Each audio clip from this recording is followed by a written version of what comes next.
What's going on, ladies and gentlemen? So, we're here with a Detective Conan video. Now, I really don't do Detective Conan videos on this channel, but I actually want to do a lot more because there's a lot of interesting topics to talk about when it comes to Detective Conan. But one of the things that I really want to talk about is my issues with it. Because before I dive deep into the series, I just want to kind of like talk about my issues with it. Now, these issues, or issue, boils down to one thing. And I'm not talking about like issues such as, man, I really, really wish we had more bigger arcs, bigger cases with like that involve the main story. That's not really the case at the moment because for the most part we've been getting like little tidbits of information here and there that's obviously all going to come together sooner or later. My issue is with a thing that's been plaguing me for like the last, I want to say like 500-600 chapters, so for quite a while, and that issue is that when it comes to the Black Organization, excluding movies, right? I have to mention this. Excluding movies and like secondary sources, such as like different publications not made by Gosho, Aoyama, and so on and so forth. But when it comes to like the Black Organization, most of the members are fake. A lot of the members are actually fake.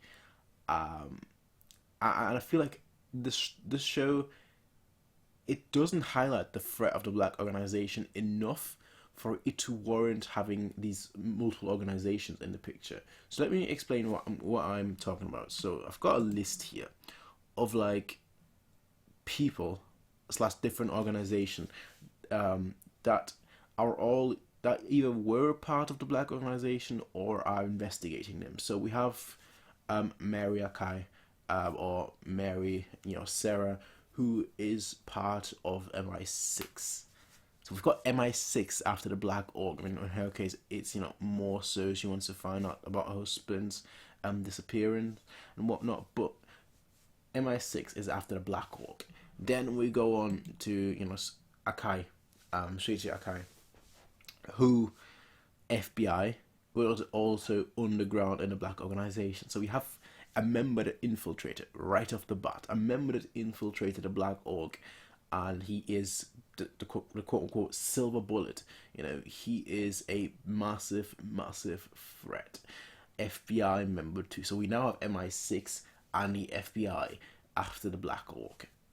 Okay, cool. If the Black Org really is this massive organization, it makes a ton of sense.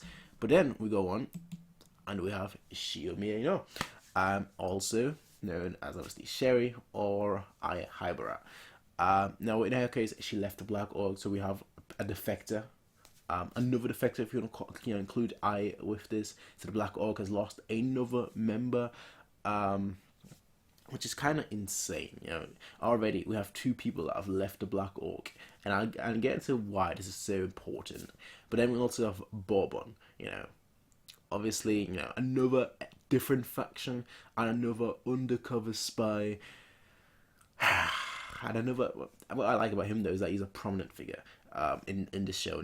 A little bit how like Verma was in the beginning, where she was a much more prominent figure, but nowadays Bourbon is actually a truly prominent figure in the show, which I personally really, really enjoy. But the point is that he is another faker in this organization. Another faker. There are so many. Now, when it comes to actual like Black Organization members that, as of right now, we can say are not fake, we have Korn, who is like a sniper. We have Chanti, another sniper. We have Vodka, who is interesting because he's obviously been there since the first episode, but like he is to me very, very interesting. Because like when you think of the Black Orc, you have snipers, excellent snipers, but like Vodka, he's just kind of like the middleman. Like he isn't smart, he isn't talented, he's just kind of like the grunt, the muscle force, if you want, And in this world where like muscle force, the muscle man, the high-end muscle is can't do anything against bullets, because in this in this Detective Conan world, it's fairly realistic besides the movies where Conan can just do anything. But like with like him being the quote unquote muscle, the henchman in a show like Detective Conan, that's really useless. If you're not smart, or if you're not good at something like being a sniper, you're kind of just there. You're just making up the numbers. So that's kind of why I find Lotgh so interesting, which is why I think he's probably a spy or something, honestly, because otherwise I don't see what he really offers to the story, to be totally honest. Now, then we have who I find probably the most interesting black organization member, Vermouth. The reason why I find her the most interesting, first of all, we don't know her relationship to the boss. The boss's favorite. Why? Okay.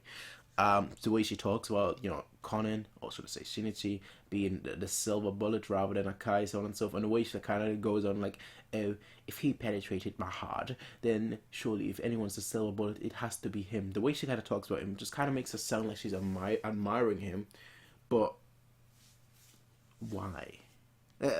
Just why? We get it. You've been friends, and you've known Shinichi, I guess, since he was young. But why are you talking like that? I get that you might not want to kill him, but why do you want him to, or why does it seem like you want him to destroy the organization? Now, she's obviously a master spy. Boba knows some secret about her and the boss. My assumption has always been that she might be like the boss's daughter, which is how she's able to live so long. Maybe she was like terminally ill. That's when the boss decided to, create the organization to find an elixir for eternal life or something, and then just kind of spiral down. I'm not sure. Okay, I'm just speculating here, but I always thought like there was a direct relationship with her and the boss. That's the way I always took it. Now then we have Jin. Jin is also obviously one of the, well, I was gonna say oldest members that we know, but like one of the first members that we know, not in terms of age, but in terms of episode 1 being there from episode 1, chapter 1. So he's also very interesting because he's actually good. He's not like Lotgh, who's kind of like average. Jin is actually relatively smart. He would have caught Conan if Conan wasn't hiding. If Conan wasn't a kid, he would have caught Conan, in the train station for starters. So he's actually very, very intelligent. So that's a massive, massive thing. He seems to be like the only one I can definitively say is not a spy. The only one I can definitively say is not a spy, because he clearly enjoys killing, and he forgets the people that he kills. He's like, nah, whatever, bro. And he's clearly killed with no remorse. We've seen him kill with no remorse. So that's the way I see it. That's the way I see it. He's like the one character that I'm like, yeah, okay, you know what? He for sure is not a spy. At least I think so. Now we've got the boss. We don't know much about the boss, so I'm not even going to speculate. I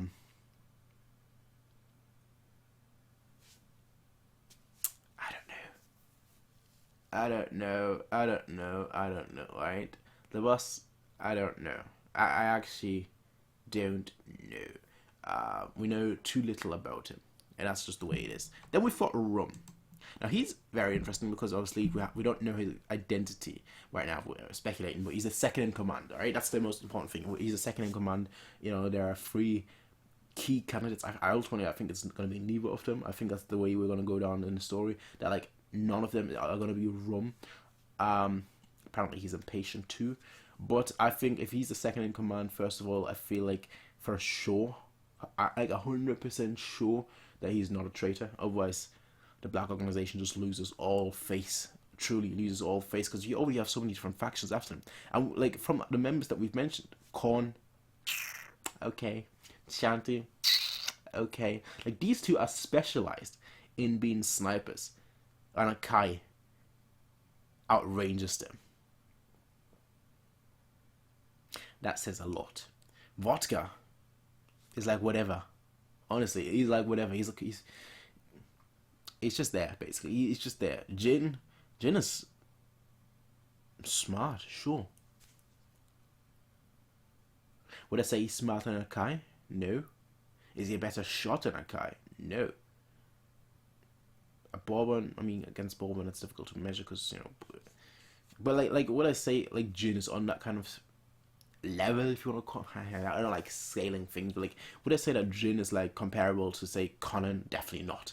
I actually think Conan is smarter than Kai. You know, the only person that I think is definitively smarter than Conan would have to be Yusuko.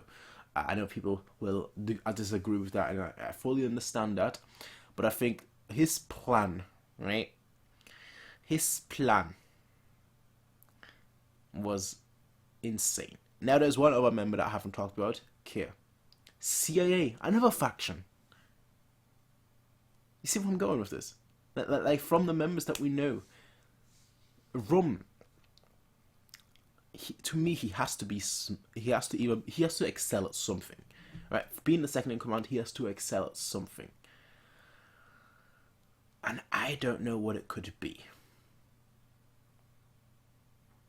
So my issue is this: from the Black Organization member, when you look at the Black Organization members and people that oppose them, the people that oppose them are just several times more impressive. And when you looked at the Black Organization members in the past, you thought, oh mate, mate, let's back up. Those guys are dangerous. But now you've got the FBI, you've got the FBI and the CIA, right? That's not even speaking of Bourbon, Mari. You know, in the future we'll probably get like 10 more factions that are going after them. So it's like the Black Organization doesn't seem that impressive, and to me, that's one of the reasons why I feel like this show is sort of. I feel like it's why Gyosho had to introduce Rum. Yeah, he had to introduce the second in command because at the end of the day, there is just too much going on. You know, the other side just seems too impressive. The opposing side just seems way too impressive. So he has to bring the second in command, and that's why I feel like Rum has to be impressive one way or another. He has to be impressive. So I feel like, when you look at the early episodes, the Black Organization was so much more dangerous. Now, the Black Organization is just kind of there. They're not really threatening, if that makes sense. They're not really threatening. And also, like, back when I was younger, I've been reading comics for a long time, probably since I was like 6, I've been watching it, honestly. Since I was 6 or 7, I've been watching it. But like, when I was growing up, I'm 24 now, when I was growing up, I always wondered, how would Detective Conan end? Because the Black Organization, we don't know how big they are. We don't know, you know, where they're all situated. We don't know how you could possibly destroy an organization like that. Now I'm thinking, like, the second you find headquarters, you just storm it. Like straight up, you just storm it. They don't have that many numbers, and the people that they have aren't really that impressive. That's the way I see it. That's the way. Obviously, the Black Organization has fangs that reach everywhere. You know, we've seen them in London, we've seen them, you know, in the USA, in was it New York? Yeah, in New York. We've seen them obviously in Tokyo. So we've seen them in like key strategical areas, but it's always like the same members. It's always Vermouth, here, there. Okay, cool. Yeah, we haven't really. We need to get introduced either to more members or to more crucial members, which is why I like this kind of like Rum introduction. I mean, introduction, if you want to call it that. Until we know who he is, I'm gonna call it the introduction. But yeah, that's my major issue with Detective Conan. Where like previously I was like, yeah, man, these guys are dangerous. Nowadays I'm just like, okay, like straight up, I'm just like, okay, cool. But let me know what you all think, ladies and gentlemen. Do you disagree with me? Do you think that the Black Organization is still dangerous? I personally don't think so. I personally think that over time their threat has severely diminished. At this point, I'm like, yeah, the characters don't really have to worry. That's the way I see it. But hey, ladies and gentlemen, let me know what you all think. Like, the only thing that they really have is their ruthlessness, that they would kill no matter what, which is kind of why, you know, Clash of Red and Black, my favorite arc actually. They didn't have the numbers, but they were still so dangerous. Like, okay. But I'll leave it at that. I will leave it at that, ladies and gentlemen. Let me know what you all think. Should I do more Conan videos? I definitely have a few more planned. I don't know. I might like space them out like one every 2 weeks or so. Not too often. But yeah, I'll be seeing you all in the next one, everyone. Until then, have a nice day. Peace out and bye. Hey everybody, if you like this video, please be sure to rate, comment, favorite, and subscribe. And if you want to see more of these kind of videos, be sure to check out Patreon to get 1 week early access as well as full length. But until next time everybody, peace out and have a nice day.